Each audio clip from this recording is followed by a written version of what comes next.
প্রত্যেক মানুষের স্বভাব ভিন্ন ভিন্ন হয়ে থাকে। ভিন্ন স্বভাবের মানুষের ব্যবহারে ভিন্নতাই দেখা যায়।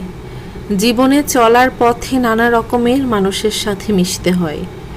সকলের স্বভাব এক থাকে না, কিন্তু যে কোনো মানুষের ব্যবহার দ্বারা প্রমাণিত হয় যে কেমন স্বভাবের মানুষ। একজন মানুষ নিজের স্বভাবের মধ্য দিয়ে অন্যের কাছে তার ব্যক্তিত্ব এবং আচার আচরণকে তুলে ধরে। এজন্যই ব্যক্তির স্বভাবের উপর নির্ভর করে তার ব্যবহার। মানুষ তার স্বভাবের কারণেই মন থেকে উঠে যায়। স্বভাবে যার মিথ্যা প্রতারণা লুকিয়ে থাকে, সে কখনোই কারো মনে জায়গা পেতে পারে না। এমনকি অর্থ মানুষের অবস্থান পরিবর্তন করলেও স্বভাব কিন্তু কোনোদিন বদলাতে পারে না। মানুষ মাত্রই ভুল, আর ভুল করা মানুষেরই স্বভাব।